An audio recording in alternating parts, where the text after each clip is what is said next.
자, 그런데요. 그렇다면 한동훈 법무부 장관이 며칠 전에 회의에 참석을 했었는데 국회 회의에 아마도 이 회의가 마지막 회의였던 것일까요? 자, 어떤 모습이었을까요? 잠깐 보시죠.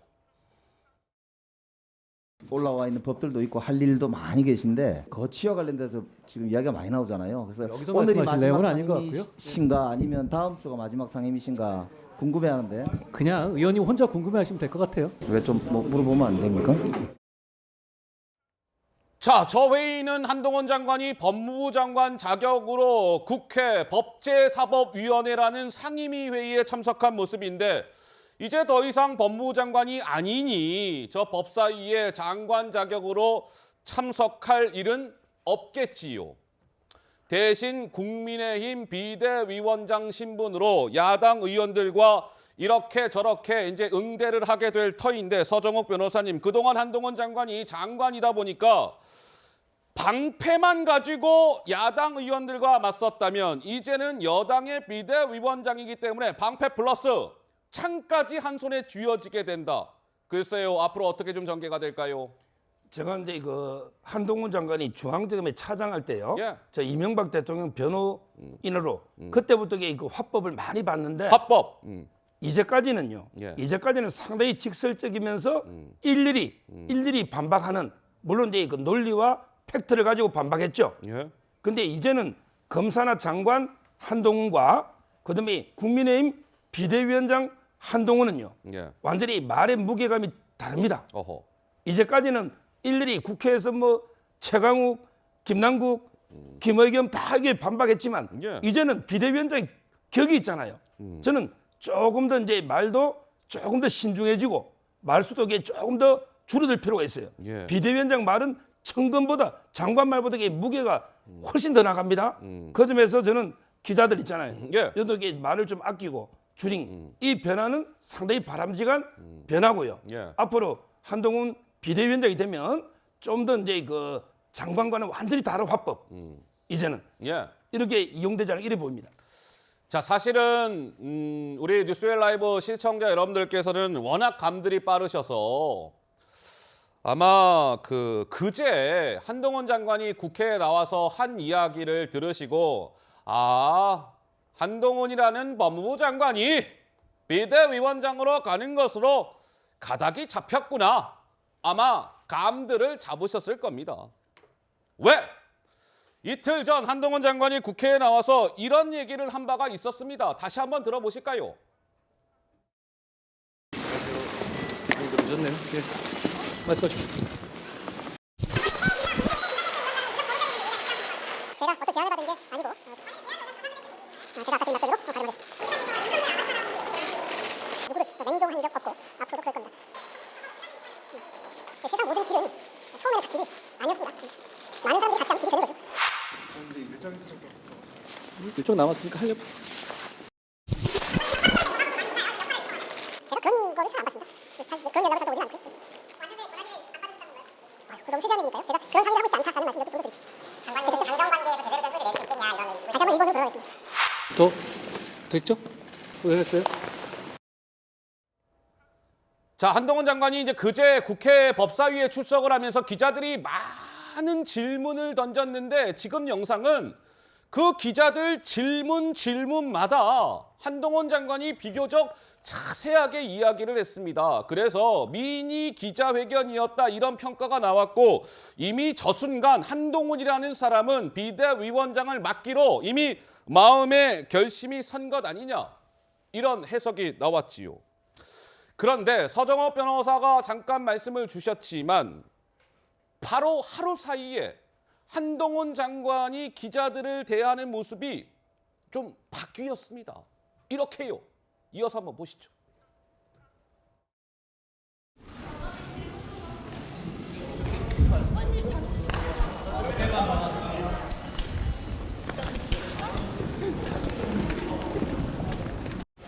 모든 길이 처음이 아니라 처음은 길 아니라고 하시는데 사실상 비대위원장이 처음 아니라고 보시죠.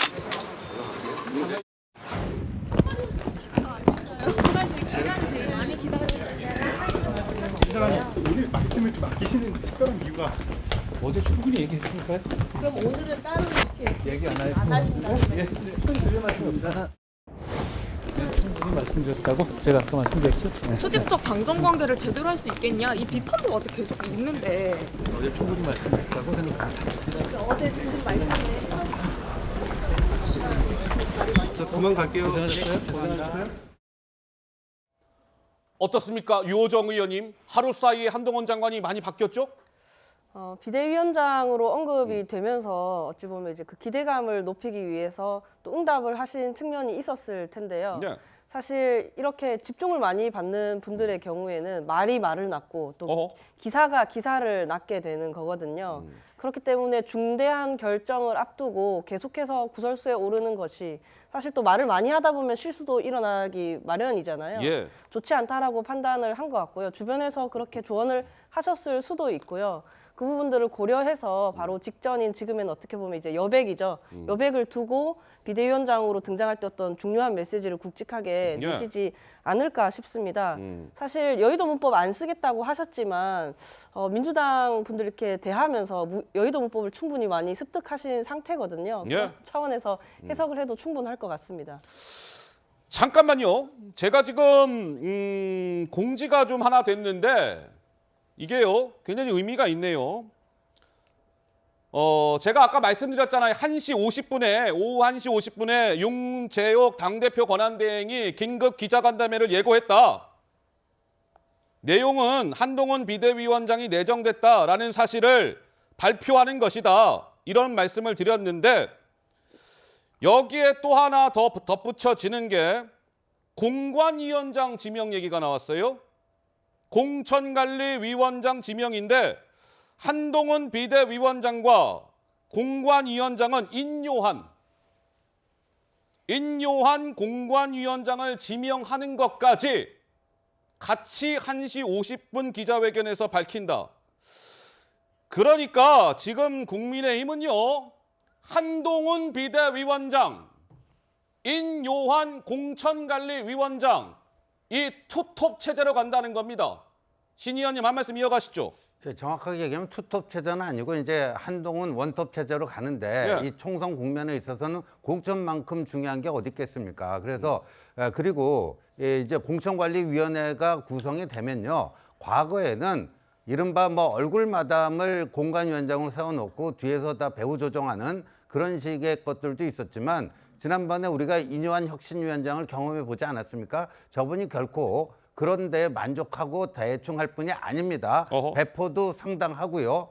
예, 등치값을 해야 되지 않겠습니까? 예. 그러다 보니까 이 공천관리위원회에 이제 개입하지 않는다. 자율성을 줄 겁니다, 아마. 한동훈 신임 비대위원장이요. 예. 그런데 이게 있었죠. 인요한 그 전 인요한. 혁신위원장이 자신을 셀프 추천했잖아요. 공관위원장으로. 예, 근데 예. 그 셀프 추천한 지 얼마 안 돼서 당시 김기현 대표가 또 즉각적으로 X표를 쳐버리지 않았습니까? 그거를 다시 살려낸 겁니다. 이렇게 되면요. 그 당시 인요한 혁신위에서 의결했던 혁신안건 1호부터 6호까지가 있습니다. 예, 6호까지. 그 대부분이 공천과 관련된 사안들이었어요. 예. 예를 들면 뭐 전략공천 없다. 뭐 친윤 중진, 영남권 중진들의 희생과 헌신을 요구한다. 촉구한다. 뭐 이런 것들이 예. 공천관리위원회 단계에서 현실화될 것이 분명해 보입니다. 알겠습니다. 1시 50분 한동훈 비대위원장, 인요한 공관위원장 지명 이 주제를 가지고 윤재옥 당대표 권한대행이 기자회견을 예고했는데 조금 더 디테일하고 뭐 이런 내용이 저에게 또 전해지면 제가 또 부연 설명을 해드리도록 하겠습니다. 한동훈 장관이 어제 국회에 나왔어요. 얘기를 했는데 의미심장한 얘기를 합니다. 뭐라고 했냐면 한동훈 장관이 제가요 이제 좀 마음이 독해졌습니다. 이렇게 이야기를 했습니다. 무슨 의미일까요? 직접 들어보시죠. 제가 오늘의 말씀을 아끼시는 이유가 있을까요? 마음이 좀 독해져가지고 처음에는 막 부담되어 얘기해줬는데 이제는 안 그럴 수 있을 것 같아요. 고맙습니다.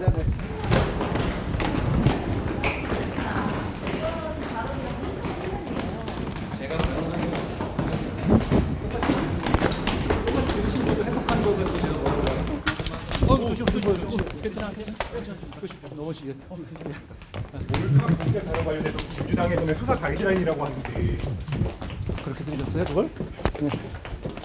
정말 그 민주당에서요. 당 상임 고문님들이 좀 장관님 비대위원장으로 보시는 거에 좀 존지를 모았다는 식으로 말씀을 주셨는데 저는 아직 들은 바가 없고요. 어제 충분히 말씀드렸다고 생각합니다. 그렇게 생각하시죠? 자, 한동훈 장관 글쎄요, 뭐 그제와 어제 저렇게 기자들을 대하는 모습이 좀 전에도 말씀드린 것처럼 좀 하루 사이에 저런 변화도 있었는데 박성민 최고는 좀 어떻게 들으셨어요? 한동훈 장관이 스스로 이렇게 얘기하잖아요. 내가 마음이 좀 독해졌습니다. 이건 무슨 의미일까요? 그러니까 이제 기자들 질의를 하는 거를 무시할 수가 없었다. 뭐 예. 그런 취지였던 것 같아요. 그러니까 그동안은 질문을 하시는 분들이 이제 눈에 밟히니까 답을 해야겠다 뭐 요랬는데 이제 지금은 본인이 말을 너무 많이 하고 있다라고 답변을 피하잖아요. 근데 사실 이거는 제가 봤을 때 그냥 표면적인 이유인 것이고 핵심적인 것은 최근에 이제 김건희 여사 특검법이라든지 김건희 여사와 관련된 명품 수수 의혹에 대해서 한동훈 장관이 답변한 것, 예를 들면 뭐 함정이다, 공작이다, 또는 뭐 악법이다 이런 식으로 발언한 것이 사실은 당내에서도 좀 불편한 기류가 있었던 것 같습니다.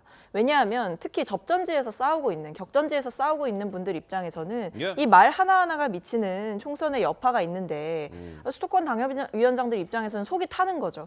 저렇게 강성 지지층들에게만 소구될 수 있는 발언을 하게 되면 선거에 전체적으로 영향을 좋지 않게 줄 수밖에 없는데 말을 좀 조심했으면 좋겠다 이런 취지의 익명의 수도권 당협위원장들의 인터뷰가 오늘 보니까 좀 나오고 있더라고요.